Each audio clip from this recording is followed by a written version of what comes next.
தீவிரவாத முகாமை தாக்க போறேன்னாக்கா முன்னால சொல்லிட்டா நீ தாக்குவ, தாக்கினா அவன் கிளம்பி போயிட மாட்டானா? இது என்ன ஆள்காட்டி வேலை மாதிரி இருக்குது, எதிரிக்கு வேலை பார்க்குற மாதிரி இருக்குது. வடிவேல் காமெடி ஒன்று இருக்குது.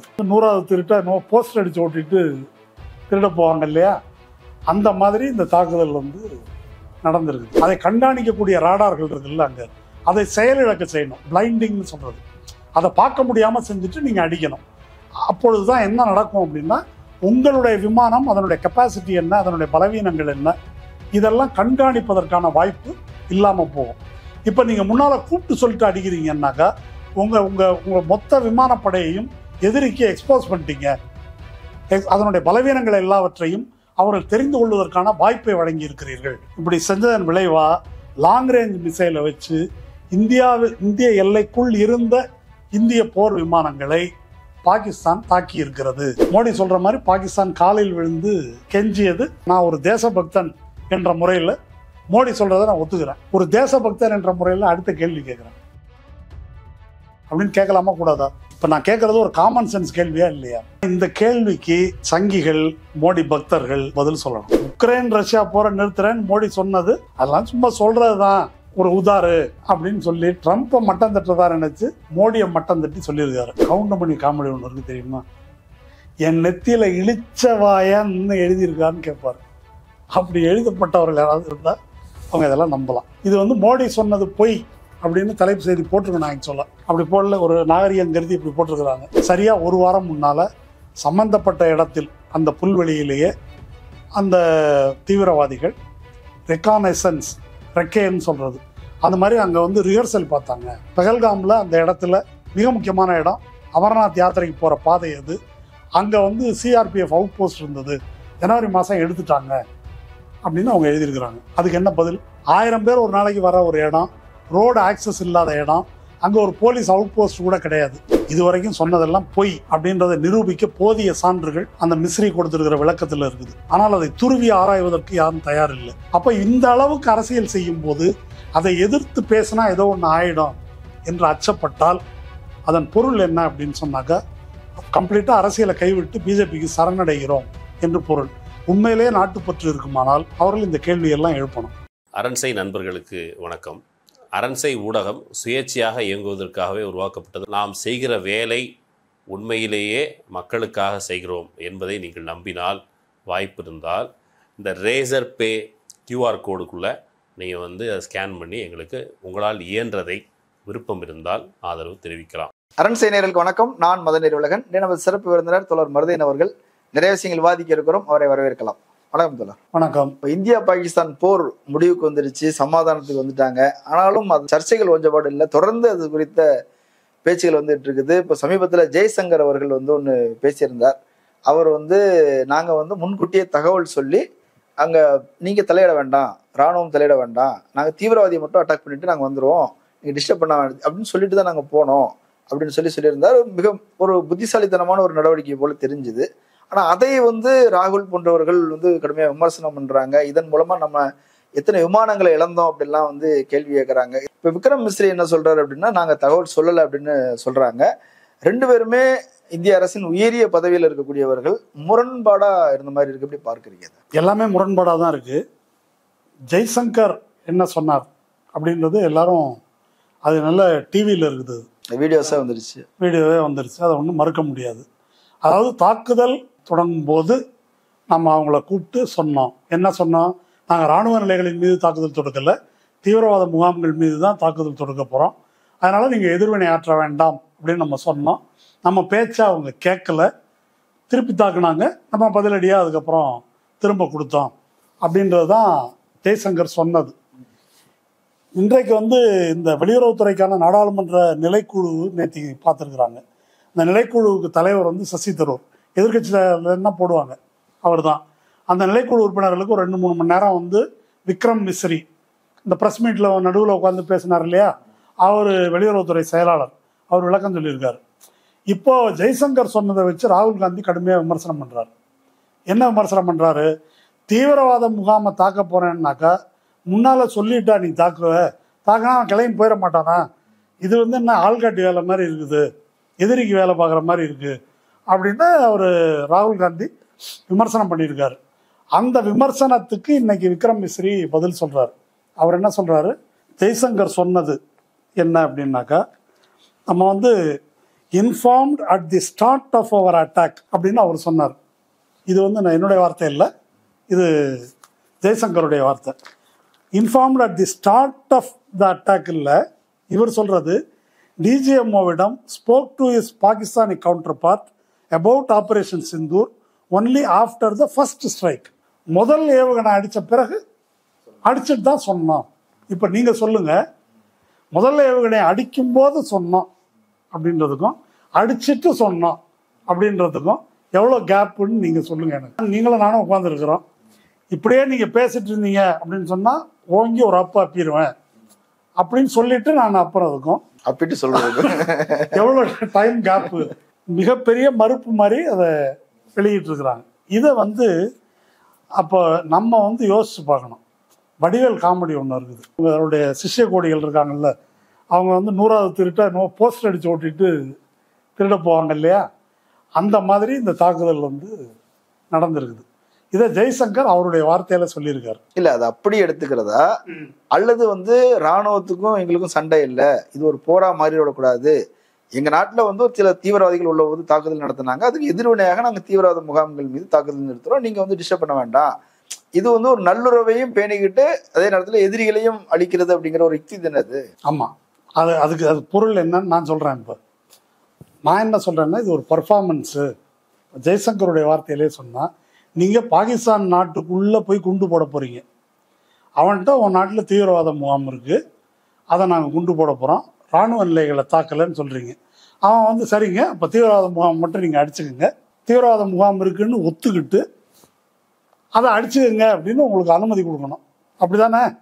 ஜெய்சங்கர் சொல்றதை வச்சு பார்த்தாக்கா, உங்க வீட்டில் வந்து 4 அயோக்கியர்கள் இருக்கிறாங்க, வீடுக்கு வந்து அவங்கள மட்டும் அடிச்சுக்கிறேன், நீங்க மற்ற அந்த ரூம்ல இருங்க, நீங்க கண்டுக்காதீங்க அப்படின்னு உங்கள்கிட்ட நான் சொன்னாக்கா சரி ரைட்டு அப்படின்னு அவங்க சொல்றாங்களாக்கும். தீவிரவாத முகாம் இருக்குன்றதை அவங்க ஒத்துக்கிறாங்களா? பாகிஸ்தான் ஒத்துக்கல. அவங்க நாட்டுக்குள்ள ஒரு இடத்த போய் நீங்க தாக்குறீங்க. இப்போ பலூச்சிஸ்தானுக்கு இந்தியா உதவுகிறது அப்படின்றது பாகிஸ்தானுடைய குற்றச்சாட்டு. பலூச்சிஸ்தான் இவங்க ஆட்கள் வந்து உங்க ஊர்ல இங்க எங்க இருக்கிறாங்க, அவங்கள மட்டும் நாங்க அடிச்சுக்கிறோம், நீங்க கம்முன்னு இருங்க அப்படின்னு சொன்னா நீங்க ஒத்துக்குவீங்க? அப்படியா? இது நடக்கக்கூடியதா? இறையாண்மைக்கு எதிரானது. ஆமா. இப்போ அதுல இருந்து நம்ம என்ன புரிஞ்சுக்கணும், ஜெய்சங்கர் சொன்னது, ஜெய்சங்கர் ஒன்றும் விவரம் இல்லாத ஆள் கிடையாது. பொதுவாக வெளியுறவுத்துறை அமைச்சர்கள், வெளியுறவுத்துறை செயலாளர்கள், அவங்கெல்லாம் மொழியில் ரொம்ப வல்லுநர்கள், வார்த்தையில் ரொம்ப ஜாக்கிரதையாக எஃபெக்டிவாக பேசக்கூடியவங்க. அதனால் விவரம் தெரியாமல்லாம் ஒரு யார் ஜெய்சங்கர் அப்படி பேசலை. விஷயம் என்னன்னா, பகல்காம் தாக்குதல் நடந்துருச்சு, அதில் வந்து இந்த பாதுகாப்பு தோல்வியை பற்றி கடுமையான விமர்சனங்கள் வருது. ஒரு வாரமாச்சு ஆளை யாரையும் பிடிக்க முடியல, இப்படி பல பிரச்சனைகள். அந்த இராணுவ வீரர் நேவல் ஆஃபீஸர் இறந்தார்களே, அவங்க சகோதரி சொல்கிறாங்க, அவன் வந்து சுட்டுட்டு போனான்றது இருக்கட்டும், 1.5 மணி நேரம் என்னுடைய சகோதரன் உயிரோட தான் இருந்தான், கொண்டு போய் ஆஸ்பத்திரியில் வச்சு கூட காப்பாற்றிருக்கலாம், பல பேர் நிலைமை அப்படி, அதுக்கு கூட வழி இல்லைன்னு இந்த அளவுக்கு கடுமையான விமர்சனங்கள் இருந்தபோது அதை சமாளிப்பதற்கு, அதற்கு பதில் சொல்ல துப்பு இல்லாத இந்த அரசாங்கம் என்ன செய்யுதுன்னா, நாங்கள் வந்து அடிப்போம், உலகத்தின் எந்த மூலைக்கு போனாலும் நாங்கள் அடிப்போம், அதெல்லாம் அப்படி பேசிட்டு, அவர் பேசுனது தானே, மோடி பேசுனது தானே, உலகத்தின் எந்த மூலைக்கு போனாலும் உன்னை விரட்டி அடிப்போம்னு பேசின ஒருத்தருடைய வெளியுறவுத்துறை அமைச்சர், நாங்கள் இதை மட்டும்தான் அடிக்க போகிறோம், கொஞ்சம் சைடில் ஒதுங்கிக்கங்க அப்படின்னு இவர் சொல்கிறாரு. அப்படின்னா அதுக்கு என்ன பொருள் அப்படின்னா, இது ஒரு மேட்ச் ஃபிக்ஸிங், இது எக்ஸிபிஷன் மேட்ச்னு சொல்லுவாங்க, கேள்விப்பட்டிருக்கீங்களா? எக்ஸிபிஷன் மேட்ச்னா உண்மையான போட்டி கிடையாது. ஒரு இது, நாங்கள் வந்து இது மாதிரி ஒரு பிரச்சனை இருக்குது, நாங்கள் ஒரு பர்ஃபார்மன்ஸ் பண்ணிக்கிறோம், கொஞ்சம் சைடில் இருக்குது. அவன் என்ன பண்ணான், சரி நாங்களும் ஒரு பர்ஃபார்மன்ஸ் பண்ணிக்கிறோன்ட்டான் அவன். இல்லையா, அவங்க நாட்டு மேல நம்ம தாக்குதல் துறைக்கு போகும்போது அவன் திருப்பி தாக்குறாங்க, அடிக்கிறோம். அவங்களுக்கும் பர்ஃபார்மன்ஸ் பண்ண வேண்டிய தேவை ஒன்று இருக்குது. ஆசிம் முனீர்னு அங்கே ராணுவ தளபதி, அங்கே ப்ராக்டிக்கலாக ராணுவ ஆட்சி தான் நடக்குது. அந்த ராணுவ தளபதி வந்து ஒரு ஜிஹாதின்னு இவங்க சொல்கிறாங்க, அந்த ஆள் ஒரு மதவாதியாக தான் இருக்கார். அவங்களுக்கு மக்கள் மத்தியில் மதிப்பு இல்லை, வெறுப்பு. இப்போ நமக்கு நல்ல பேர் எடுக்கிறதுக்கு ஒரு வாய்ப்பு என்னன்னா, இந்தியாவை நாங்கள் திருப்பி தாக்கிட்டோம். இப்போ நேற்று அவர் பாகிஸ்தான் பிரதமர் பேசியிருக்காரு, இந்த போரில் நாம் வெற்றி அடைந்து விட்டோம், இருந்தாலும் நாம் சமாதானத்தை விரும்புகிறோம் அப்படின்னு அவர் பேசியிருக்காரு. இப்போ அவங்க வந்து அவங்க மக்கள் மத்தியில் ஒரு கிரெடிபிலிட்டி வேணும். மோடிக்கு இந்த தோல்வியை மறைப்பதற்கு இந்திய மக்கள் மத்தியில் ஒரு கிரெடிபிலிட்டி வேணும். அதுக்காக நாங்கள் ஒரு பர்ஃபார்மன்ஸ் பண்ணிக்கிறோம், கொஞ்சம் அமைதியாக இருங்க, கோஆப்ரேட் பண்ணுங்க, இது முடிஞ்சிருச்சுன்னா ஒன்றும் பிரச்சனை இல்லை, அதோட நிறுத்திக்கலாம் நம்ம. அதான அர்த்தம். அதுக்கு ஜெய்சங்கர் சொன்னதுக்கு என்ன அர்த்தம்? போரா தடுக்க போகிறோன்னு சொன்னார். ஒரு 10 இடம் நாங்கள் தீவிரவாத முகாம் மட்டும் அடிச்சுக்கிறோம், கொஞ்சம் கண்டுக்காமல் இருங்க, அதானே அவர் சொன்னது. வேற என்ன? அப்போ அது யாருக்காக? என்ன அதனுடைய பொருள் என்ன? அதன் வழியாக தீவிரவாதத்தை மொத்தமாக ஒழிக்க போகிறாங்களா, அல்லது பகல்காமுக்கு தீர்வு கிடைக்க போதா? இல்ல ஒரு அச்சுறுத்தல் கொடுக்கறது தானே. இப்ப தீவிரவாதிகள் அச்சுறுத்தலை கூப்பிட்டு சொல்லிட்டு அச்சுறுத்துவாங்களா? நீங்க சொல்ற உங்க ஸ்டாண்ட் என்ன? பாகிஸ்தான் அரசாங்கத்தை நம்ப முடியாது. பாகிஸ்தான் அரசு தான் தீவிரவாதிகளை ஊக்குவிக்கிறது. அவங்களோட பேசி யோக்கியமெல்லாம் தீர்க்க முடியாது. அவன் சொல்றான், நீ நடுநிலையான விசாரணைக்கு உத்தரவிடுங்கள், நான் கோஆபரேட் பண்றேன்னு பாகிஸ்தான் சொல்றாங்க. அதெல்லாம் ஒத்துக்க முடியாது, உன்னை நம்ப முடியாது. இப்படி நம்ப முடியாத ஒரு ஆளை கூப்பிட்டு நாங்கள் அடிக்க போறோம், கொஞ்சம் சைலண்டா இருங்க, பார்த்துக்கிறோம் அப்படின்னா இதுக்கு என்ன பொருள்? அப்போ அதனுடைய விளைவு ராகுல் காந்தி சொல்றது தான். ராகுல் காந்தி என்ன சொல்றாரு? இப்படி நீங்க கூப்பிட்டு சொன்னதுனால, இப்போ அவர் ஜெய்சங்கர் சொன்னதுக்கும் விக்ரம் மிஸ்ரி சொன்னதுக்கும் 3 நிமிஷம் 2 நிமிஷம் தான் வித்தியாசம். இப்போ நீங்கள் சொன்னதன் விளைவாக என்ன நடக்கும், இதை பற்றி பல பேர் பேசியிருக்கிறாங்க. மிக முக்கியமாக பிரவீன் சானின்னு இந்த துறை வல்லுநர், ஒரு 40 வருஷமாக ஃபோர்ஸ்ன்னு ஒரு வெப்சைட் அவர் தொடர்ந்து எழுதிட்டு இருக்காரு. அவர் என்ன சொல்கிறார் அப்படின்னா, நீங்கள் இன்ஃபார்ம் பண்ணீங்கன்னாக்கா உடனே அவங்க என்ன செஞ்சுருப்பாங்க, உலக நாடுகளுக்கு பூரா கூப்பிட்டு சொல்லியிருப்பாங்க, இந்த மாதிரி இந்தியா எங்கள் மீது ஆக்கிரமிப்பு தாக்குதல் தொடுக்கிறது, நாங்கள் அதுக்கு பதிலாக தற்காப்பு தாக்குதல் தொடுக்க போகிறோம், அதுக்கு எங்களுக்கு எல்லா உரிமையும் இருக்குது அப்படின்னு அவங்க சொல்லியிருப்பாங்க. அப்போ இப்போ சீனாவோ மற்ற நாடுகளோ பாகிஸ்தானுடைய சோவர்னிட்டியை நாங்கள் மதிக்கிறோம் அப்படின்னு சொல்றதுக்கு என்ன பொருள்? இந்தியா ஆக்கிரமிப்பு போர் தொடுக்கிறது, அவங்க தற்காப்பு நிலையில் அதை திருப்பி தாக்குறாங்க. அப்படி பாகிஸ்தான் சொல்வதற்கான ஒரு வாய்ப்பை ஏற்படுத்தி கொடுத்திருக்கிறீர்கள். ஒன்று. ரெண்டாவது, அவர் மிக முக்கியமாக என்ன சொல்றாரு அப்படின்னா, நீங்கள் இன்னைக்கு போரில் முன்னெல்லாம் காலாட்படைகள் தான் முதன்மையானது போரில், இன்னைக்கு விமானப்படை தான் முதன்மையானது. அப்போ உங்க விமானப்படையை கொண்டு, உங்களுடைய ஆக சிறந்த விமானங்கள், அதை கொண்டு எதிரியின் மீது ஒரு தாக்குதல் தொடுக்கிறீங்க. அப்போ தொடுக்கிறதுக்கு முன்னால என்ன செய்யணும் நியாயமானாக்கா, அதை கண்காணிக்கக்கூடிய ராடார்கள் இருக்குல்ல, அங்கே அதை செயலிழக்க செய்யணும். பிளைண்டிங்னு சொல்றது. அதை பார்க்க முடியாமல் செஞ்சுட்டு நீங்கள் அடிக்கணும். அப்பொழுதுதான் என்ன நடக்கும் அப்படின்னா, உங்களுடைய விமானம் அதனுடைய கெப்பாசிட்டி என்ன, அதனுடைய பலவீனங்கள் என்ன, இதெல்லாம் கண்காணிப்பதற்கான வாய்ப்பு இல்லாமல் போகும். இப்போ நீங்கள் முன்னால் கூப்பிட்டு சொல்லிட்டு அடிக்கிறீங்கன்னாக்கா உங்கள் மொத்த விமானப்படையையும் எதிரிக்கு எக்ஸ்போஸ் பண்ணிட்டீங்க. அதனுடைய பலவீனங்கள் எல்லாவற்றையும் அவர்கள் தெரிந்து கொள்வதற்கான வாய்ப்பை வழங்கி இருக்கிறீர்கள் அப்படின்னு அவர் குற்றம் சாட்டுறார். இது யாரு? பிரவீன் சானி என்ற இராணுவ வல்லுநர். இன்னைக்கு இந்த print.in என்ற பத்திரிகையில் பிரவீன் சுவாமின்னு ஒருத்தர், அவர் இராணுவத்துறை வல்லுநர், ஹிந்துவில் தொடர்ந்து காலம் எழுதுறவர். அவர் print.inல ஒரு கட்டுரை எழுதியிருக்கார். அந்த கட்டுரையில் அவர் என்ன சொல்றார் அப்படின்னு பாருங்க. இந்த 100 மணி நேர போர், அது ஒரு சீஸ்ஃபயர் அந்த மாதிரி வந்துருச்சு, நடந்திருக்கிற பிரச்சனையை சொல்றாரு. இதை நான் படிக்கிறேன்.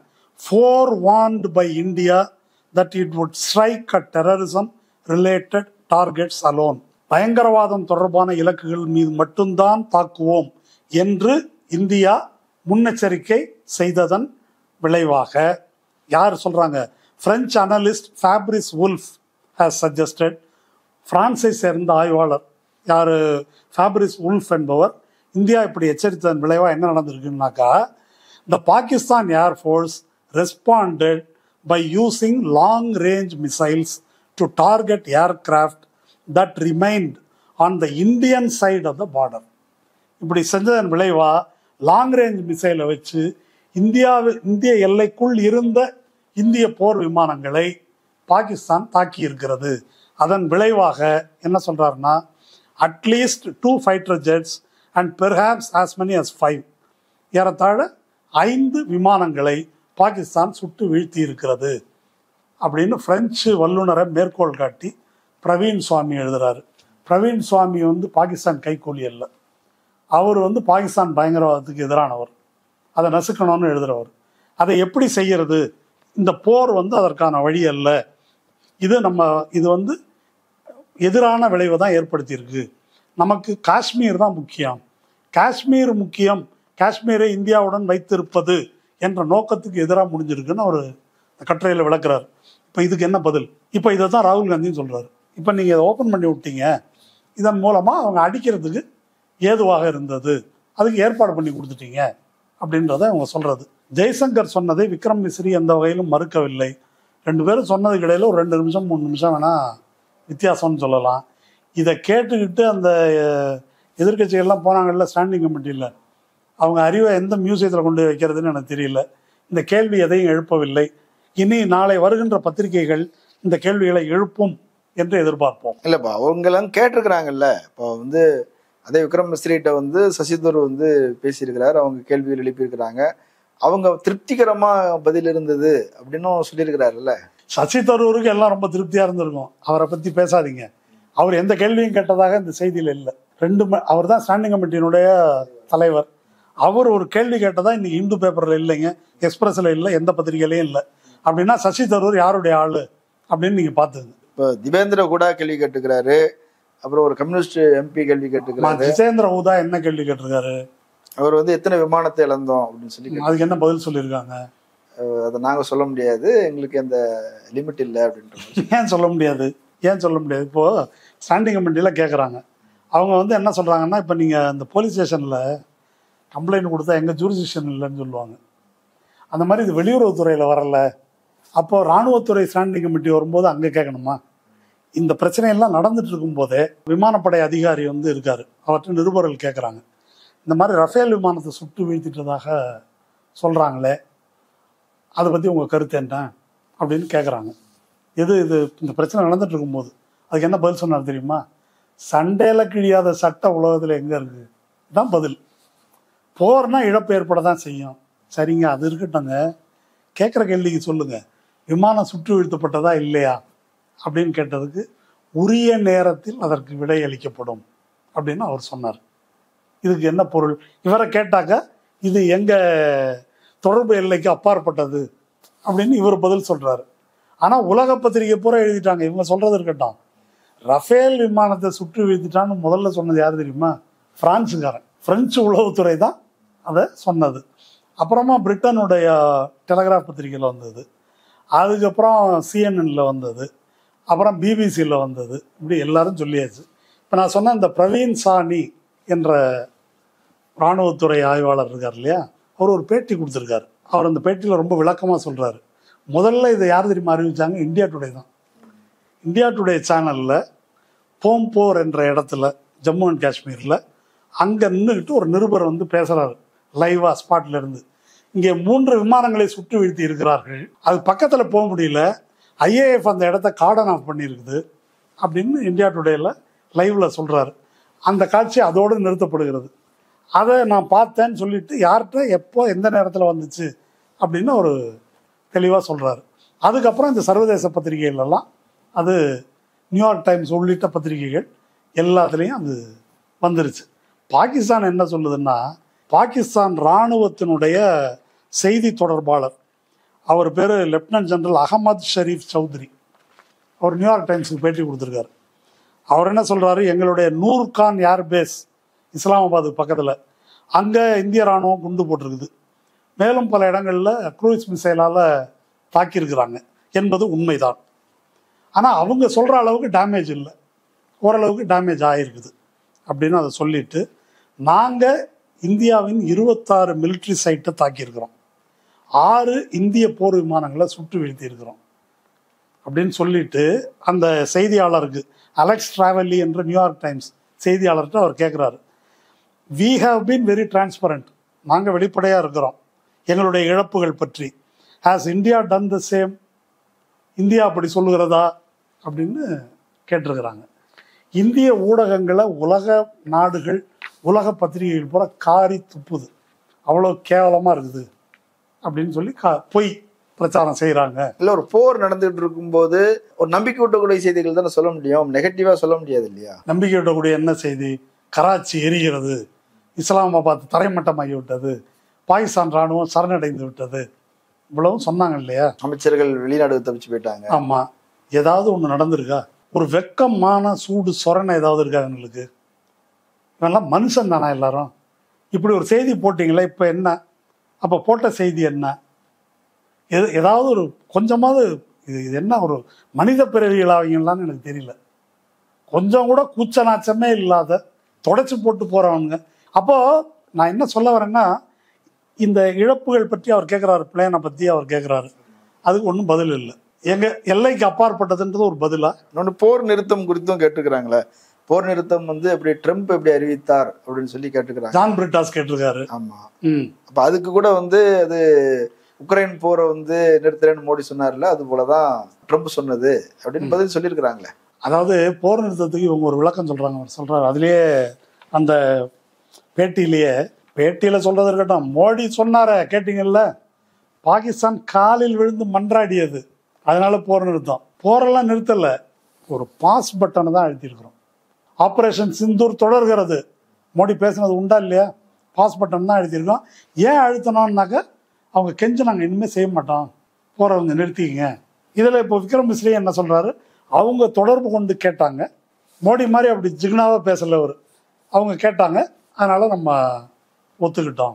ட்ரம்ப் எல்லாம் ஒன்றும் பண்ணல, சரி நான் வந்து இப்போதைக்கு தற்காலிகமாக அவர் சொல்கிறத ஒத்துக்கிறேன், ட்ரம்ப் பண்ணலை, நீங்கள் தான் போர் நிறுத்தத்துக்கு ஒத்துக்கிட்டீங்க. மோடி சொல்கிற மாதிரி பாகிஸ்தான் காலில் விழுந்து கெஞ்சியது, அது நான் ஒரு தேசபக்தன் என்ற முறையில் மோடி சொல்கிறத நான் ஒத்துக்கிறேன். ஒரு தேசபக்தன் என்ற முறையில் அடுத்த கேள்வி கேட்குறேன். காலில் விழுந்து கெஞ்சினாங்கல்ல, பகல்காமில் சுட்டது அந்த தீவிரவாதி தானே, பாகிஸ்தான் ஏற்பாடு செஞ்சு அனுப்பினவங்க தானே, தப்பிச்சும் பாகிஸ்தான் தான் போனாங்க. ஆமாம். அப்போ நீங்கள் என்ன செஞ்சுருக்கலாம், சரிப்பா போரை நிறுத்திக்கலாம், அந்த 4 பேரை ஹேண்ட் ஓவர் பண்ணு கேட்டிருக்கலாமா கூடாது? ஏன் கேட்கல? ஏன் கேட்கல? கேட்காம இதுக்கு போரை நிறுத்தினீங்க. இப்போ இதுக்கு நீதி கேட்கறதுக்காக தானங்க போர், இதுக்கு நீதி கேட்க தானே போர் பகல்காமுக்கு. சரி, நீங்கள் தேடி தேடி பார்த்தீங்க, பிடிக்க முடியல, ஓடிட்டாங்க. எப்படியும் அவங்க கையில் தான் இருக்கிறான். அவன் ஒன்றா ஆளை பிடிச்சி கொடுக்கணும், இல்லை பலான இடத்துல இருக்கிறான்ப்பா, உங்கள் ஊரில் தான் இங்கே ஒளிஞ்சிட்டு இருக்கிறான் அப்படின்னு சொன்னால் நீங்கள் போய் பிடிச்சிக்கலாம். அதை சொல்லு, நாங்கள் அப்போ நிறுத்துகிறோம். இல்லாமல்லாம் போர் நிறுத்தம் பண்ண வெட்டியாவை நாங்கள் ஆரம்பிக்க முடியும் அப்படின்னு கேட்கலாமா கூடாதா? இப்போ நான் கேட்குறது ஒரு காமன் சென்ஸ் கேள்வியா இல்லையா? ஒரு தொழிற்சங்க போராட்டம் நடக்குதுங்க, ஒரு கூலி உயர்வு, சம்பள உயர்வு வேணும், ஒரு 1000 ரூபா சம்பள உயர்வு வேணும், இன்னும் ஒரு போராட்டம் நடக்குது, இன்னும் 4 கோரிக்கை வச்சு போராட்டம் நடத்துறீங்க.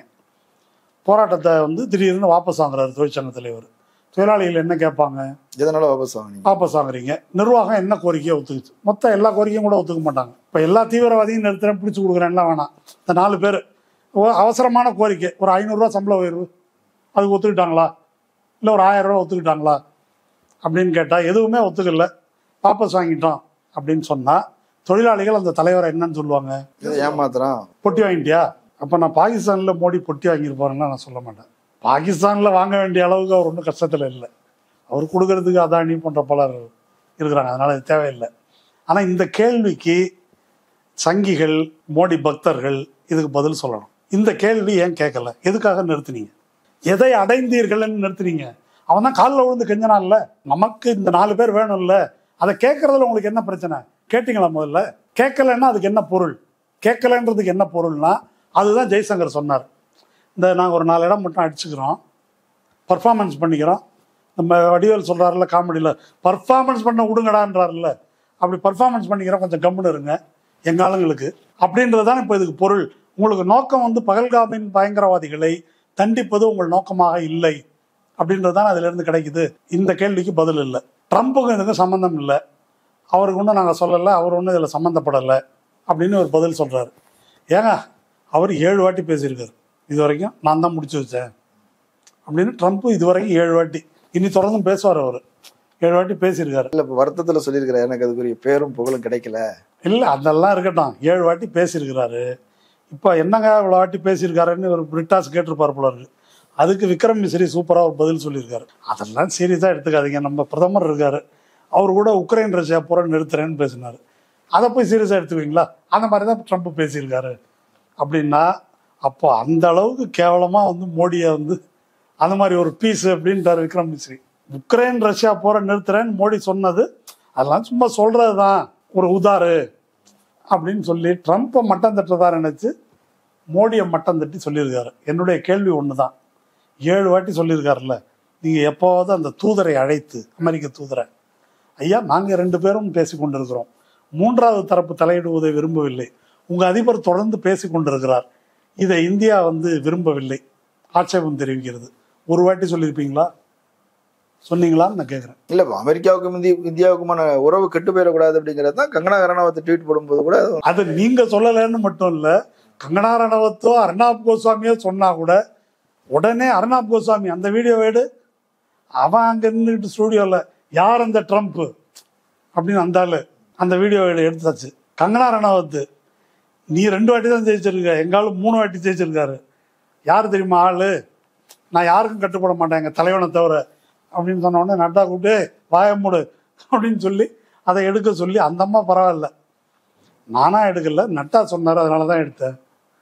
அப்போது ஒரு கங்கனா ரணாவத் பேசி அதை அமெரிக்காக்காரன் பார்த்து யாரா அந்த பொம்பளை இது மாதிரிலாம் பேசிகிட்டு இருக்கு, என்ன நடக்குதுங்க அப்படின்னு கேட்டால் அது பிரச்சனை ஆகிடும்னு சொல்லி உடனே கங்கனா ரணாவத்தையே எடுக்க சொல்கிற அளவுக்கு.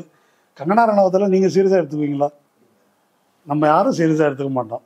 ஆனால் நட்டா சீரியஸாக எடுத்துக்கிறாரு. ஏன்னா ட்ரம்ப்பு கோச்சிக்கிட்டாருன்னா பிரச்சனை. ட்ரம்ப்பு எல்லாத்துக்கும் 0 டாரிஃப் ஒத்துக்கிறேன்னு சொல்லிட்டாரு ட்ரம்ப்பு, இவர் மோடி அப்படின்னு பேசுகிறாரு.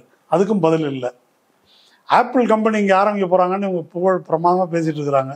நான் டீம்கிட்ட கூப்பிட்டு சொல்லிட்டேன், இதெல்லாம் ஒன்றும் சரியில்லை அப்படின்னு. சரி, இப்படி சொல்கிறது தப்பு, அவன் நிறுத்துறானா இல்லையான்றது வேற விஷயம்.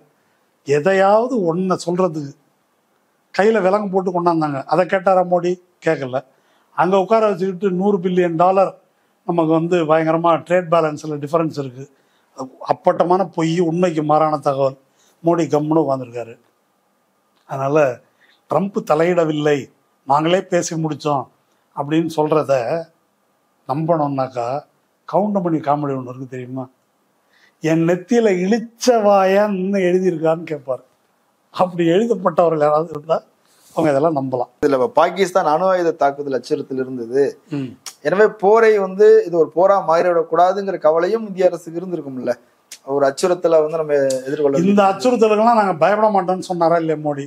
நியூக்ளியர் பிளாக்மெயிலுக்கு நாங்கள் பயப்பட மாட்டோம் அவர் பேச்சில் சொல்லியிருக்காரு. இன்னைக்கு மிஸ்ரி என்ன சொல்லியிருக்காரு? அப்படி ஒரு அச்சுறுத்தல் இல்லை, பாகிஸ்தான் அப்படியெல்லாம் அச்சுறுத்தவில்லை அப்படின்னு சொல்லியிருக்காரு. இப்போ மிஸ்ரி சொல்றது உண்மையா, மோடி சொல்றது உண்மையா? நீங்க சொல்லுங்க. பிரதமர் சொல்றது தானே இதுல எடுத்துக்க முடியும் இல்லையா? பிரதமர் சொல்றதை எடுத்துக்க முடியும்னா இப்போ மிஸ்ரியை சஸ்பெண்ட் பண்ணி வீட்டுக்கு அனுப்பிடணும். பிரதமர் சொன்னதுக்கு எதிராக அவர் பேசியிருக்காரு. இந்துல தலைப்பு செய்தியா தான், பாக் had not resorted to nuclear signaling center. இது மோடி சொன்னது பொய் அப்படின்னு தலைப்பு செய்தி போட்டிருக்கணும். ஆக்சுவலா மோடி அன்றைக்கு இரவு உரையாற்றியது பொய்ன்னு அப்படி போடல, ஒரு நாகரிகம் கருதி இப்படி போட்டிருக்கிறாங்க. இங்கேருந்து போன இந்தியா கூட்டணி தலைவர்களும் இதை கேட்கல இந்த கேள்வியை. இப்போ இதுக்கு என்ன பொருள் அப்படின்றதான் என்னுடைய கேள்வி. இப்போது இது 2 மட்டும் இல்லை, 3வது ஒரு கதை இருக்குது சொல்கிறேன்.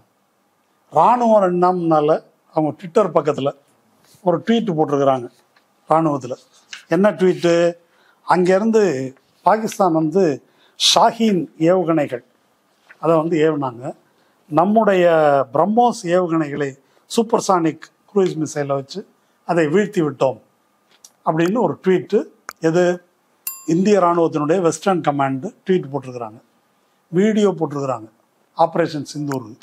அதை எடுத்து NDTV போட்டிருக்கிறான், வீடியோ ரிலீஸ் பண்ணியிருக்காங்க. அப்படியே அது வருது, இது போய் அடித்து வீழ்த்தது படம். இது வந்த உடனே பாகிஸ்தான்காரன் ஒரு அறிக்கை கொடுக்குறான், நாங்கள் அப்படி ஒரு ஏவுகணையை விடவே இல்லையே, ஷாஹின் ஏவுகணை. இந்த ஷாஹின் ஏவுகணைன்னு சொல்கிறதுல என்ன முக்கியத்துவம்னாக்கா, அணு ஆயுதத்தை எல்லா ஏவுகணைகளும் சுமந்து செல்ல முடியாது, அதுக்கு குறிப்பிட்ட ஏவுகணைகள் வேணும். அதுக்கு ஷாஹின் ஒரு ஏவுகணை. அப்படி அந்த மாதிரி அந்த ஏவுகணை வருதுனாலே ஒருவேளை அதில் அணு ஆயுதம் இருக்குமோ என்ற ஒரு கேள்வி வரும். அந்த ஏவுகணையை நாங்கள் விடவில்லை அப்படின்னு பாகிஸ்தான் மறுப்பு தெரிவித்த உடனே இந்த ட்வீட்டை எடுத்துட்டாங்க. எடுத்துட்டு என்ன விளக்கம் சொல்கிறாங்கன்னா, சும்மா ஒரு இதுக்காக நாங்கள் போட்டோம், உண்மையில் அது மாதிரிலாம் ஒன்றும் வரல அப்படின்னு இராணுவம் விளக்கம் சொல்லியிருக்கு. இப்போ என்ன கேட்குறேன் நான்னாக்கா, பொழுதன்னைக்கு நமக்கு சோசியல் மீடியாவில் இந்த மாதிரி ஃபேக் வீடியோ போடுறது பிஜேபியோட முக்கியமான வேலை. இப்போ இந்த போரில் அது மாதிரி நிறையா பண்ணாங்க. கராச்சி ஏர்போர்ட் எரிகிறதுன்னு படம் வருது, பாகிஸ்தான் முடிஞ்சது அப்படின்னு வருது, தரைமட்டம் அப்படின்னு வருது. அதுக்கு மேலே ஒன்று, அந்த குண்டு வீச்சில் ஜம்மு காஷ்மீரில் ஒரு முஸ்லீம் மதரசால வாத்தியார் அவர் அந்த குண்டு வீச்சில் கொண்டு செத்துட்டார். அவர் பாகிஸ்தான் போட்ட குண்டில் அவர் படத்தை போட்டு இந்திய இராணுவம் நடத்திய தாக்குதலில் கொல்லப்பட்ட பாகிஸ்தான் ஆக்கிரமிப்பு காஷ்மீர் பகுதியில் இருந்த தீவிரவாதி அப்படின்னு போட்டு எல்லா டிவியும்.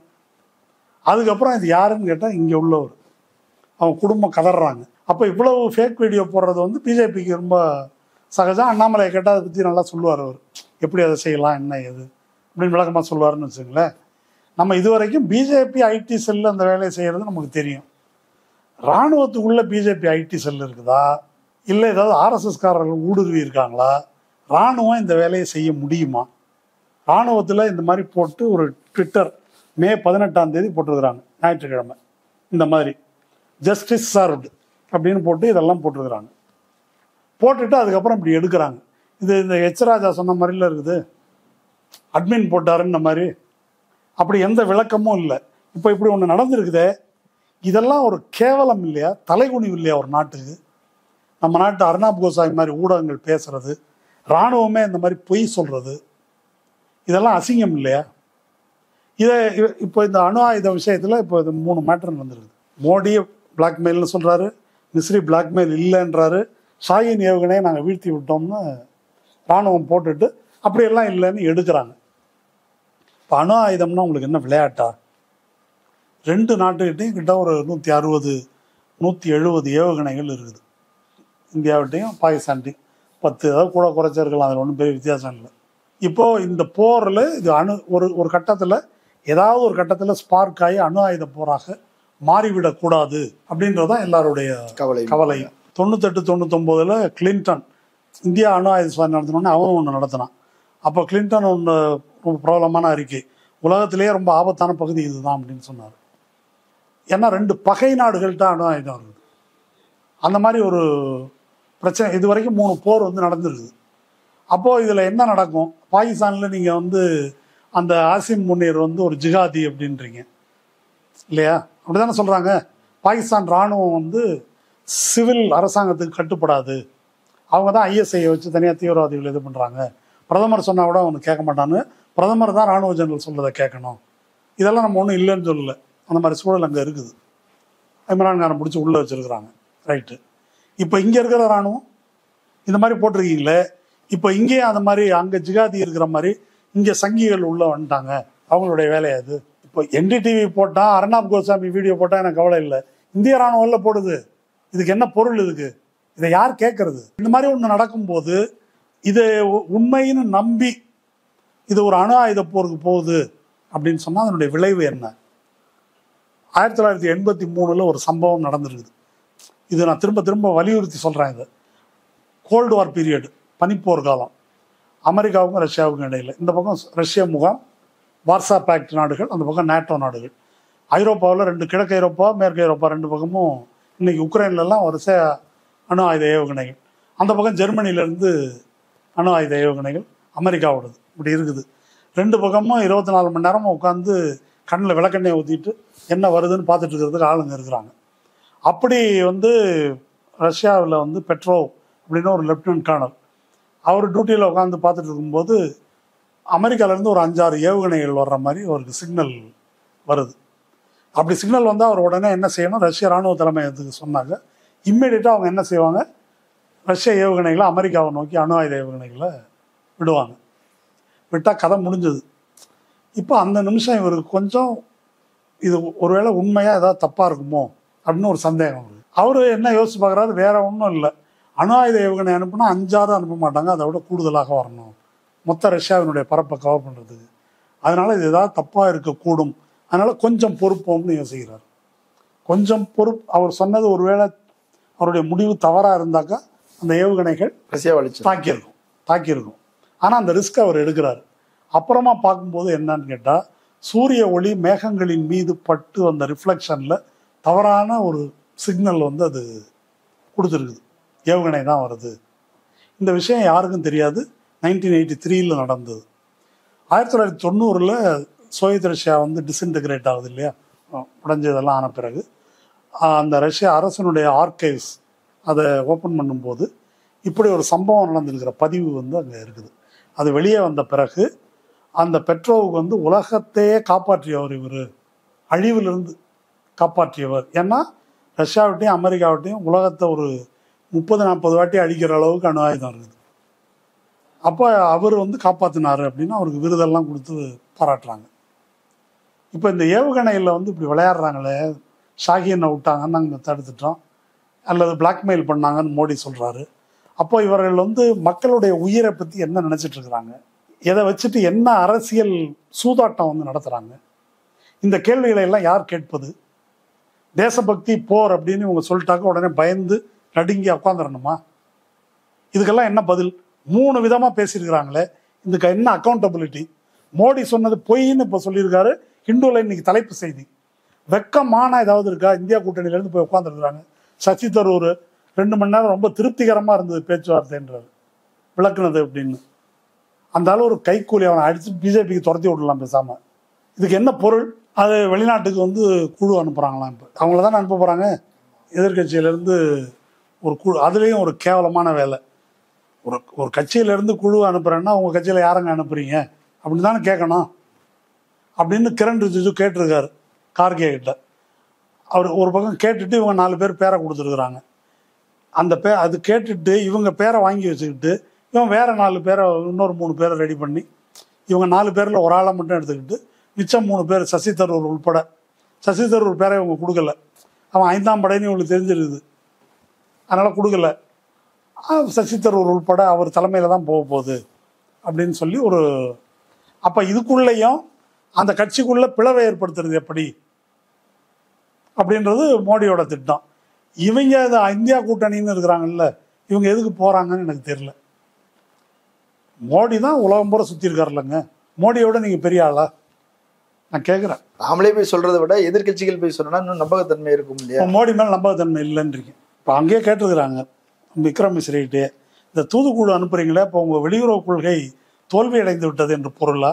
அப்படி இல்லை, சும்மா கன்வின்ஸ் பண்ணுறதுக்கு அனுப்புகிறோம். என்ன கன்வின்ஸு? என்ன நடந்திருக்கு தெரியுமா? இந்தியாவோட நிலையை எந்த நாடு ஆதரித்ததுன்னு சொல்லுங்க நீங்கள் தெரிஞ்சுக்கிறேன். இல்லை, எல்லா நாடும் இந்தியாவை தான் ஆதரிச்சது. பாகிஸ்தான் ஆதரிச்சது? யார் ஆதரிச்சாங்க?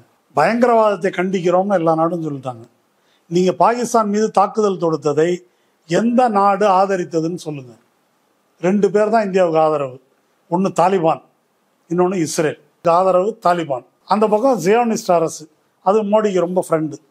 இவங்க 2 பேர் தான். பாகிஸ்தானுக்கு சீனா ஆதரவு, அஜர்பைஜான் ஆதரவு, அப்புறம் துருக்கி ஆதரவு, இந்த மாதிரி சில நாடுகள் ஆதரவு. யாருமே இப்போ எல்லாருமே வந்து இந்தியா பாகிஸ்தான் இடையிலான போரை நிறுத்தணும் அப்படிதான் சொன்னாங்களே தவிர, பாகிஸ்தான் பயங்கரவாதிகளை ஊக்குவிக்கிறது அதை நிறுத்தணும்னு யாராவது சொன்னாங்களா? இப்போ நடந்த தாக்குதலில் பாகிஸ்தானுக்கு பொறுப்பு இருக்கிறது, அவங்க ஆளுங்க தான் வந்து செஞ்சாங்க என்று இந்தியா சொன்னதை எந்த நாடு ஒப்புக்கொண்டு பாகிஸ்தானை ஏன்பா அவங்க சொல்கிறாங்கல்ல அது என்னன்னு பதில் சொல்லுன்னு யாராவது கேட்டாங்களா? யாரும் கேட்கல. யூஎன் செக்யூரிட்டி கவுன்சிலே கேட்கல, ஐநா தீர்மானம் கேட்கல. இப்போ இந்தியாவுடைய கூற்று எங்கேயும் எடுபடவில்லை என்பதனால் இந்த குழுவை அனுப்புகிறாங்க. சரியா? இப்போ பகல்காமில் நடைபெற்ற தாக்குதல் அப்படின்றது கொடூரமானது. ஆனால் அது வேற. நீங்கள் அதை வைத்து கொண்டு புல்வாமாவை வச்சுக்கிட்டு அரசியல் பண்ண மாதிரி 2019 இப்போ இந்த பகல்காமை வச்சுக்கிட்டு அரசியல் பண்ணுறீங்க. அந்த அரசியல் பண்ணுறாரு மோடி என்று சொல்லுகின்ற தைரியம் இந்த எதிர்கட்சிகளுக்கு இல்லை. அதுக்கு பயந்துக்கிட்டு இதை சசி தரூர் சொல்கிறாரு. இவரை ஸ்டாண்டிங் கமிட்டி தலைவராக போட்டாங்களாம். இன்னைக்கு ஹிந்துவில் நடுப்பக்க கட்டுரை எழுதியிருக்காரு. அதில் சொல்கிறாரு, when I first became chairman of the parliamentary standing committee on external affairs, வெளியுறவுத்துறையினுடைய பாராளுமன்ற நிலைக்குழுவின் தலைவராக நான் ஆனவுடன் ஐ டிக்ளேர்ட், நான் பிரகடனம் செய்தேன் என்னன்னு, there is no such thing as Congress foreign policy and BJP foreign policy. There is only Indian foreign policy. Congress foreign policy, BJP foreign பாலிசின்னு கிடையாது, Indian foreign policy தான் இருக்குது அப்படின்னு ஒரு அறிவிச்சாராம். அப்படியா? இஸ்ரேலுக்கு ஆதரவு, பாலஸ்தீனத்துக்கு துரோகம் அப்படின்றது தான் காங்கிரஸ் ஃபாரின் பாலிசியா? காங்கிரஸ் அதை பற்றி என்ன சொல்லிட்டு இருக்கு? பிஜேபி அதை பற்றி என்ன சொல்லிட்டு இருக்குது? பிஜேபியினுடைய வெளியுறவு கொள்கை எல்லாத்தையும் நீங்கள் ஏற்றுக்கொள்கிறீர்களா? அப்போ இதுக்கு என்ன அர்த்தம்? நீங்கள் வந்து வெளியுறவு இந்த மாதிரி விவகாரங்கள் எல்லாத்தையும் தன்னுடைய அரசியல் ஆதாயத்துக்கு மோடி பயன்படுத்தி கொள்கிறார். இந்த பகல்காம் தீவிரவாத தாக்குதலையும் தீவிரவாதிகளை கண்டுபிடிப்பது, தண்டிப்பது என்பதை காட்டிலும் அதிலிருந்து அரசியல் ஆதாயம் பெறுவது அப்படின்றத நோக்கி போறாரு. அதுக்கு உடந்தையா இருக்கிறார் சசி தரூர், அதுக்கு வேலை பார்க்குறாரு. இப்போ நாட்டுப்பற்று என்பது உண்மை என்ன என்பதை மக்களுக்கு சொல்லணும் என்று கேட்பதா, அல்லது உண்மையை மறைப்பதற்கு, விமானம் என்னாச்சுன்னு கேட்டால் அது எங்கள் கையில் இல்லை, அப்புறமா ஏங்க ட்ரம்ப் இப்படி சொல்கிறாரு, அவங்க தான் பேசி முடிவு பண்ணோம். போர் நிறுத்தம் எப்படி பண்ணீங்க, அவங்க காலில் விழுந்து கேட்டாங்க. அப்போ ஏன்டா 4 பேரை ஒப்படைக்க சொல்லி கேட்கல, அதுக்கு ஒன்றும் பதில் கிடையாது. இப்படி மக்களுக்கு எல்லா உண்மைகளையும் இருட்டடிப்பு செய்வதற்கு மோடிக்கு ஒத்துழைப்பதுக்கு பேர் நாட்டுப்பற்றா, அல்லது உண்மைகளை வெளிக்கொண்டு வருவதற்கு பேர் நாட்டுப்பற்றா? சசி தரூரோ அல்லது இது கூட போகின்ற இந்தியா கூட்டணி கட்சிகளோ என்ன செய்கிறார்கள்? அவங்க நேராக மோடிக்கு உதவுகிறார்கள். புல்வாமா தாக்குதல் நடந்தது இல்லை, அதுக்கு பாலாகோட்டில் திருப்பி தாக்குறேன்னு சொன்னாங்க. சரி, தாக்குனாங்க. ஒரு பிளேனை சுட்டு வீழ்த்திட்டேன்னு அவன் சொன்னான், பாகிஸ்தான். அதெல்லாம் கிடையாது, பொய்யின்னாங்க அவங்க. அப்புறமா அபிநந்தனா அந்த ஆள் பேர், அவரை பிடிச்சி வச்சுட்டு தான் இருக்கார் அவன் ஆள். பாகிஸ்தான் ராணுவ விமானத்தை ஒன்றை சுட்டுட்டோம் அப்படின்னு இவங்க சொன்னாங்க. சரி, எங்கே காட்டுன்னா இன்னை வரைக்கும் காட்டலை. சரி, அது முடிஞ்சது. அப்புறமா சத்யபால் மாலிக் அந்த கவர்னர் வந்தார். இந்த மாதிரி அவங்க ஃப்ளைட்டு கேட்டாங்க, அதை விட்டுட்டு அத்தனை பேரை 2400 பேரை 2500 பேரை ரோட்டில் அனுப்புனாங்க. அதன் காரணமாக தான் இது நடந்திருக்குது. அதை நான் கேட்டபோது வாயை மூடு, ஒன்றும் பேசாதன்னு யார் அஜித் தோவலும் மோடியும் சொன்னாங்க அப்படின்னு ஒரு பேட்டி கொடுத்தாரு. பேட்டி கொடுத்த உடனே என்னாச்சு, அதுக்கு விளக்கம் சொன்னாங்களா? இல்லை. அதுக்கு பதிலாக 30 இடம் அவன் சொந்தக்காரன் பந்தக்காரன் உள்பட சிபிஐ ரைடு. இவர் கவர்னராக இருந்தபோது ஊழல் பண்ணிட்டாரு அப்படின்னு இவருக்கு ரைடு. இப்போ மறுபடியும் அவருக்கு இப்போ இதுக்கு பேட்டி கொடுக்குறாரு. கரண்ட் பாரு, நான் பயப்பட மாட்டேன், எதுக்கு நான் பயப்பட மாட்டேன், மோடி ஒரு கோழை, ஃப்ராடு அப்படின்னு ஒரு பேட்டி கொடுக்குறாரு. சரி, அவர் சொல்கிறதெல்லாம் இருக்கட்டும். 40 பேர் கொல்லப்பட்டாங்களே, அந்த உளவுத்துறை தோல்வி பற்றி இன்னைய வரைக்கும் என்ஐஏ விசாரிச்சதா, முடிவு சொல்லியிருக்குதா, எப்படி நடந்துச்சு இதுன்னு? ஃப்ரண்ட் லைனில் கட்டுரை வந்திருக்குது. 11 உளவுத்துறை தகவல் இருந்தது, ஸ்ரீநகர் ஹைவேல இந்த இடத்துல நடக்க போகுது அப்படின்னு. 200 கிலோ RDX வெடிச்சிருக்கிறாங்க. எப்படி காஷ்மீர் உள்ளே வந்துச்சு, ஏதாவது இருக்குதா தகவல்? எதுவும் கிடையாது. விசாரணை முடிவு கிடையாது. அதை வச்சு 2019 தேர்தலில் அவர் ஜெயிச்சிட்டாரு. இதை யார் கேட்குறது? இப்போ பகல்காம் நடந்தது. பகல்காம் நடந்த உடனே NDTVயில் போடுறான். யார்? அதானிக்கு சொந்தமான NDTV இருக்கு இல்லையா, அந்த டிவியில் என்ன சொல்லியிருக்காங்க, சரியாக 1 வாரம் முன்னால் சம்பந்தப்பட்ட இடத்தில் அந்த புல்வெளியிலேயே அந்த தீவிரவாதிகள் ரெக்கானைசன்ஸ், ரெக்கேன்னு சொல்கிறது, அந்த மாதிரி அங்கே ரிஹர்சல் பார்த்தாங்க. இப்போ ஜோதி மல்கோத்ரா வீடியோ எடுத்தாங்கன்னு பிடிச்சி தொடர்பு இருக்குது அப்படின்னு பிடிச்சி வைக்கிறீங்க. இப்போ இதுக்கு NDTVயில் இப்படி ஒன்று வந்திருக்கு, அதுக்கு என்ன பதில்? இந்த தோல்வி, இந்த உளவு தோல்விக்கு என்ன விளக்கம்? ஃப்ரண்ட் லைனில் இப்போ எக்ஸ்போஸ் பண்ணியிருக்கிறாங்க. ஜனவரி மாதம் வரைக்கும் பகல்காமில் அந்த இடத்துல மிக முக்கியமான இடம், அமர்நாத் யாத்திரைக்கு போகிற பாதை அது. அங்கே CRPF அவுட் போஸ்ட் இருந்தது, ஜனவரி மாதம் எடுத்துட்டாங்க அப்படின்னு அவங்க எழுதியிருக்கிறாங்க. அதுக்கு என்ன பதில்? சத்யபால் மாலிக் சொல்கிறாரு, காஷ்மீருக்கு வர்றவங்க ஒவ்வொருத்தரும் அங்கே வருவாங்க, டெய்லி 2000 பேர் வர்ற இடம் அது. அமித்ஷா என்ன சொன்னார் சர்வ கட்சி கூட்டத்தில்? அவங்க போலீஸ் பெர்மிஷன் வாங்காமல் போயிட்டாங்க. யார்? சுற்றுலா பயணிகள். எவ்வளோ பேர் போனாங்க? 4 பேரா 5 பேரா 1000 பேர். இது நான் சொல்ல, அமித்ஷா சொன்னது. 1000 பேர் ஒரு இடத்துக்கு போகிறாங்களாம், இவங்களுக்கு தெரியாதான். 1000 பேர் ஒரு நாளைக்கு வர ஒரு இடம், ரோடு ஆக்சஸ் இல்லாத இடம், அங்கே ஒரு போலீஸ் அவுட் போஸ்ட் கூட கிடையாது. இதுக்கு யார் விளக்கம் சொன்னாங்க? இதுக்கு என்ன பதில் இது வரைக்கும்? ஏன் உளவு தோல்வி? இப்போ நான் சொன்ன பிரவீன் சுவாமி எழுதுறாரு. இப்போ நான் சொன்ன அந்த பிரிண்ட் கட்டுரையில் 2019 ஜம்மு காஷ்மீரை இவங்க அந்த 370 நீக்கிறாங்க இல்லையா, நீக்கி 3ஆ உடைக்கிறாங்க, யூனியன் டெரிட்டரி ஆக்குறாங்க. அப்போது ஒரு வேலை செய்கிறாங்க. நம்ம ஊரில் IPS இல்லை, இந்தியன் போலீஸ் சர்வீஸ். அது மாதிரி ஜம்மு காஷ்மீர் போலீஸ் சர்வீஸ்னு தனியாக இருக்குது. அது இந்த ஆர்டிகல் 370 வழியாக வர்றது. அதில் வரக்கூடிய அதிகாரிகளை அங்கே தான் போஸ்ட் பண்ணுவாங்க. அவங்களெல்லாம் தூக்கி வடகிழக்கு இந்திய மாநிலங்களுக்கு ட்ரான்ஸ்ஃபர். ஏன்? காஷ்மீரிகள் மேல் நம்பிக்கை இல்லை. அப்போ என்ன சொல்கிறாரு, அதை பற்றிய அஜய் சாகனி அப்படின்னு சொல்லிட்டு சவுத் ஏஷியா டெரரிசம் போர்ட்டல் அப்படின்னு இருக்குது, போய் வெப்சைட் பாருங்கள். அவர் என்ன சொல்கிறாருன்னா, அங்கே உள்ளூர் உளவு தோல்வி அடைந்து விட்டது. காஷ்மீரை 3 பிரிவுகள் இருக்கிறாங்க தூர்ப்பில். பார்டருக்குள்ளேருந்து எல்லை தாண்டி பயங்கரவாதிகள் வராமல் தடுக்கிறது இராணுவத்தின் பொறுப்பு. காஷ்மீருக்குள்ள சாலைகள், நகரங்கள், இதெல்லாம் யார் பொறுப்பு? CRPFோட பொறுப்பு. உள்ளூரில் இருக்கிற உளவு தகவல் அப்படின்றது லோக்கல் போலீஸோட பொறுப்பு. லோக்கல் போலீஸ் மேலே நம்பிக்கை இல்லை. அவர் பிரவீன் சாமி எழுதுறாரு பிரிண்ட் கட்டுரையில், இதை நீங்கள் இப்படி பண்ணதன் விளைவாக உளவு தகவல் தோல்வி அடைந்து விட்டது. அவர் மட்டுமா எழுதுறாரு? ஓய்வு பெற்ற ரிசர்ச் அண்ட் அனாலிசிஸ் விங் அதனுடைய தலைவர் AS துலத் அவர் பேட்டியில் சொல்கிறார், காஷ்மீர் மக்களின் நம்பிக்கையை பெறுவது தான் இதுக்கு ஒரே ஒரு தீர்வு, ஆனால் நீங்கள் உள்ளூர் இன்டெலிஜென்ஸ் டோட்டலாக ஃபெயிலியர் அப்படின்னு அவர் சொல்லியிருக்காரு. அப்போ இது எதுக்குமே பதில் இல்லையேங்க. இந்த கேள்விகள் எதுவுமே கேட்கப்படலையே.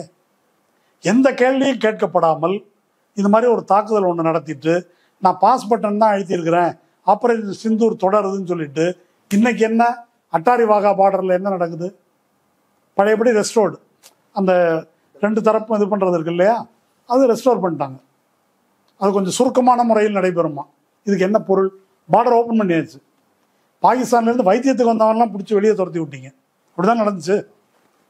குழந்தைகளை எல்லாம் வைத்தியத்துக்கு இருந்தவங்களும் விரட்டினாங்க. இப்போ ஓப்பன் பண்ணிட்டீங்க. இதுக்கு என்ன பொருள்? அவர் சொல்கிறாரு ஆப்ரேஷன் சிந்தூர் தொடர்கிறது, பாஸ் பட்டன் தான் அழுத்தியிருக்கிறோம், ஆனால் பார்டரை திறந்து விட்டோம். என்னங்க பொருள் இதுக்கு? என்ன பொருள்? அப்போ என்ன இது நாடகமா? அப்போ இதுக்கெல்லாம் என்ன பொருள்னு தெரியணும். அங்கே ஒரு ஹரியானாவில் ஒரு ஒரு யூனிவர்சிட்டியில், அசோகா யூனிவர்சிட்டி ப்ரொஃபஸர், ஒரு முஸ்லீம், அவர் வந்து இந்த சோஃபியா குரேஷி வச்சுருந்தது பாராட்டத்தக்கது, நம்ம நாட்டின் ப்ளூரலிசத்துக்கு ஒரு எடுத்துக்காட்டு. அதே நேரத்தில் சாதாரண முஸ்லீம்களின் நிலை இங்கே என்னன்னு பார்க்கணும்னு எழுதியிருக்காரு. சீஸ்ஃபயர் வந்த பிறகு போர் தொடரணும் அப்படின்னு இந்த மிஸ்ரி எல்லாம் எதிர்த்து திட்டினாங்க இல்லையா, அப்போ இது மாதிரி இந்த ரத்த வெறி பிடித்த போர் வெறி தப்பு அப்படின்னு கண்டிச்சு எழுதியிருக்காரு. அவர் தூக்கி செடிஷனில் உள்ள வச்சுருக்காங்க. கம்ப்ளைண்ட் கொடுத்தது யார்? அங்கே இருக்கக்கூடிய இந்த விமன்ஸ் கமிஷனுக்கு தலைவரும் பிஜேபிக்காரன் ஒருத்தன் 2 பேர் கம்ப்ளைண்ட் கொடுத்து செடிஷனில் உள்ள வச்சுருக்காங்க. மத்திய பிரதேசில் ஒரு மந்திரி எப்படி பேசியிருக்கான்னு தெரியும்ல, சுப்ரீம் கோர்ட்டு காரி துப்பியிருக்கிறாங்க. அதுக்கு ஸ்பெஷல் இன்வெஸ்டிகேஷன் டீம் போட்டு விசாரின்னு. அந்த ஆளை பதவி விட்டு நிற்கிறாங்களா, கட்சியை விட்டு நிற்கிறாங்களா, கைது பண்ணாங்களா? எஃப்ஐஆர் போடுன்னு மத்திய பிரதேச ஹைகோர்ட்டு சொன்னாங்க, மொக்க செக்ஷனில் போடுறாங்க. இப்படி கருத்து தெரிவித்தவருக்கு செடிஷனில் உள்ள வைக்கிறீங்க. இந்த நாட்டுப்பற்று என்பதை வைத்துக்கொண்டு என்ன நாடகம் நடத்துறீங்க? அந்த நாடகத்தை அம்பலப்படுத்தி பேசுவதற்கு துணிவற்ற நிலையில் இவங்க இருக்கிறாங்க. ராகுல் காந்தி ஒரு ஆள் பேசுகிறாரு, உத்தவ் தாக்கரே சிவசேனா கட்சி இருக்குல்ல, சஞ்சய் ராவத், அவர் வந்து இந்தியா கூட்டணி இந்த டெலிகேஷனில் பங்கேற்கக்கூடாது அப்படின்னு அவர் சொல்லியிருக்காரு. உடனே அதை கண்டித்து சரத்பவார் அறிக்கை.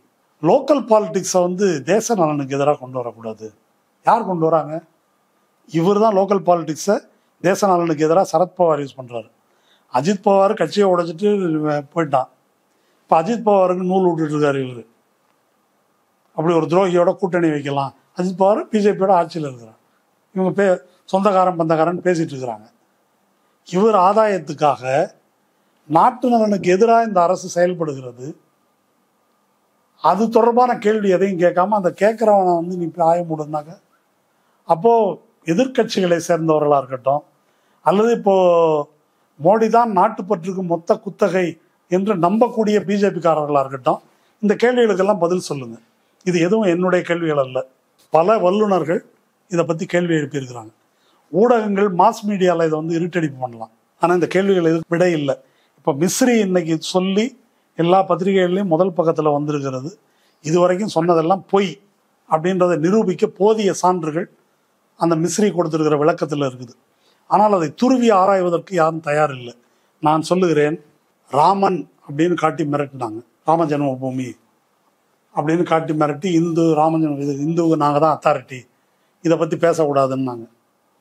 அதை அப்படி அச்சுறுத்தியே வட மாநிலங்களில் யாரும் அதை பற்றி எதிர்கட்சிகளே பேசுறதுக்கு பயப்படுற ஒரு நிலைமையை வந்து ஏற்படுத்தினாங்க. அது போனியாவில் அயோத்தியிலேயே பிஜேபி தோற்று போச்சு அப்படின்னு ஒரு கண்டிஷன் வந்துடுது. அப்போ அதுக்கு பிறகு இப்படி பாகிஸ்தான் எதிர்ப்பு பேசி அதை முஸ்லீம் எதிர்ப்பாக வந்து மாற்றி சும்மா ஒரு வெறியை தூண்டி விட்டு தேசமே மோடி தான், மோடி சொல்கிறது தான் தேச நலன். ஏன் மற்ற எதிர்கட்சி சொல்கிறதுக்கெல்லாம் தேச நலன் இல்லையா? இந்தியா கூட்டணியில் இருக்கிறவங்களாம் தேச துரோகியா எல்லாரும்?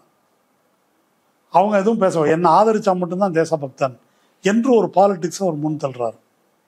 அது ஊரியா இருக்கட்டும், புல்வாமா இருக்கட்டும், இப்போ இங்கே நடைபெற்று இருக்கக்கூடிய இந்த பஹல்காம் தாக்குதலாக இருக்கட்டும், எதுலேயும் எந்த உண்மை விவரமும் வெளியே வரவில்லை இது வரைக்கும்.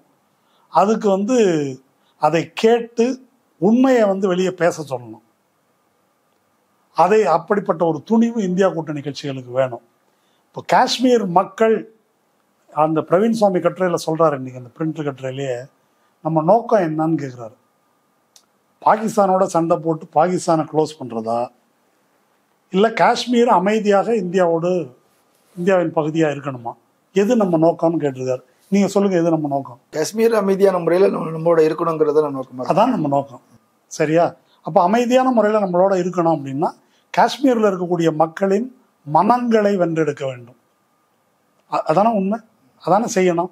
அப்போ அது ஏற்கனவே இந்த 370 பிடுங்கிட்டு மாநில உரிமையை பறிச்சுட்டு யூனியன் டெரிட்டரின்னு ஆக்கிட்டு அவனை நம்ப முடியாதுன்னு சொல்லி போலீஸ்காரனே நம்ப முடியாது அப்படின்னு சொல்லி பண்ணாக்கா அது எப்படி நம்மளோட இருக்கும்? அப்போ அந்த மக்களின் நம்பிக்கையை பெறுவதற்கு என்ன செய்யணுமோ அதை செய்யணும். இந்த தாக்குதல் நடந்த பிறகு அந்த மக்கள் எப்படி நடந்துக்கிட்டாங்க பார்த்தோமா இல்லையா? அங்கேருந்து வந்து டாக்ஸியில் கூட்டிட்டு வந்து ஸ்ரீநகர் ஏர்போர்ட்டில் ஃப்ரீயாக விட்டாங்க. ஆஸ்பத்திரியில் கூடவே இருந்தாங்க. அந்த வினய் நர்வாலுடைய மனைவி வந்து சொல்லியிருந்தாங்க இல்லையா, எப்படி முஸ்லீம்களுக்கு எதிராக பேசாதீங்க. ஆனால் ஏறத்தாழ மீடியா ரிப்போர்ட்ஸு 140க்கும் மேற்பட்ட ஆன்டி முஸ்லீம் ஹேட் கிரைம்ஸ் வந்து நடந்திருக்குது. இதை வைத்துக்கொண்டு பாகிஸ்தானோட நீங்கள் பேச்சுவார்த்தை நடத்தி கொண்டு வந்துட்டீங்க. இங்கே இருக்கிற முஸ்லீம் 140 இடத்துல அடிச்சிருக்கிறீங்க, கணக்கில் வந்தது. இது என்ன பொருள் இதுக்கு? அப்போ இதை வைத்துக்கொண்டு என்ன செய்கிறாங்கன்றது தெரியுது இல்லை நமக்கு. நேராக ஒரு சோஃபியா குரேஷியை பற்றி ஒரு அமைச்சர் இப்படி பேசியிருக்காரு. சோஃபியா குரேஷியை நீங்கள் தான் கூப்பிட்டு வந்து பிரஸ் மீட்டில் உட்கார வச்சிங்க. அப்போ கூட அந்த அமைச்சர் மேலே நடவடிக்கை எடுக்கல அப்படின்னா அதுக்கு என்ன பொருள்? ஒரு எஃப்ஐஆர் போட சொன்னால் கூட நீங்கள் மொக்கையாக ஒரு எஃப்ஐஆர் போடுவீங்கன்னாக்கா அப்போ என்ன பொருள்? அப்போ இந்த அளவுக்கு அரசியல் செய்யும் போது அதை எதிர்த்து பேசினா ஏதோ ஒன்று ஆயிடும் என்று அச்சப்பட்டால் அதன் பொருள் என்ன அப்படின்னு சொன்னாக்கா கம்ப்ளீட்டாக அரசியலை கைவிட்டு பிஜேபிக்கு சரணடைகிறோம் என்று பொருள். எல்லாரும் சசி தரூராக மாறுறது தான் அதனுடைய விளைவாக இருக்கும். சசி தரூர் அந்த வேலையை தான் செஞ்சுருக்கிறார். ஒரு 5ஆம் படை வேலையை செஞ்சுருக்கார். காங்கிரஸில் எதுக்கு அவரை வச்சுருக்காங்கன்னு எனக்கு தெரியல, எதுக்கோ வச்சுருக்கிறாங்க. அப்போது அது இதிலிருந்து நாம் தெரிந்து கொள்ள வேண்டிய பாடம் இது. உண்மையிலே நாட்டுப்பற்று இருக்குமானால் அவர்கள் இந்த கேள்வியெல்லாம் எழுப்பணும். இப்போ இந்த போர் நடந்துருக்கிறதுல என்ன ரிசல்ட்? போரில் அதிகமான இடத்தை இந்திய ராணுவம் தாக்கியிருக்கலாம் அவங்கள, அதில் எனக்கு ஒன்றும் மறுப்பு இல்லை. ஆனால் போரினுடைய அரசியல் வெற்றி யாருக்கு? அங்கே வந்து ஆசிம் முனீர் செல்வாக்கிழந்திருந்த மதிப்பிழந்திருந்த இராணுவ தளபதி ஆசிம் முனீர் அல்லது இந்த ஷபாஸ் ஷெரீஃப், இவங்களுக்கு பாகிஸ்தான் மக்கள் மத்தியில் மதிப்பை ஏற்படுத்தி கொடுத்திருக்கிறார் மோடி. அதுதான் இப்போதைக்கு கண்ட பலன். மற்றபடி இந்த 4 தீவிரவாதிகளை அதெல்லாம் பண்ணாலும் ஒரு 4 பேரை பிடிச்சோன்ற கணக்காவது காட்டிடலாம். அதுக்கு கூட வழி இல்லாத ஒரு நிலை தான் இருக்கிறது. அதுதான் இன்றைக்கு இந்து நாளேட்டின் இந்த முதல் பக்க செய்தி நமக்கு கூறுகின்ற உண்மை. இனிமேலாவது விமர்சனபூர்வமாக இந்த விஷயங்களை ஆராய்ந்து பார்க்க வேண்டும். அப்படி ஆராய்ந்து பார்ப்பது, கேள்வி எழுப்புவது, அதுதான் நாட்டுப்பற்றுள்ள நடவடிக்கை என்பதை வாசகர்கள் புரிஞ்சுக்கணும். பிஜேபி கட்சிக்காரங்களும் புரிஞ்சுக்கணும், எதிர்கட்சிக்காரங்களும் புரிஞ்சுக்கணும். நிறைய தகவல்கள் சொல்லியிருக்கிறீங்க, மக்கள் அதை பரிசீலிக்கட்டும். கலந்து கொண்டு கருத்துக்களை பகிர்ந்தமைக்கு நன்றி. நன்றி. நேரிலே மற்றொரு விருந்தினரோடு மீண்டும் சந்திக்கலாம். நன்றி.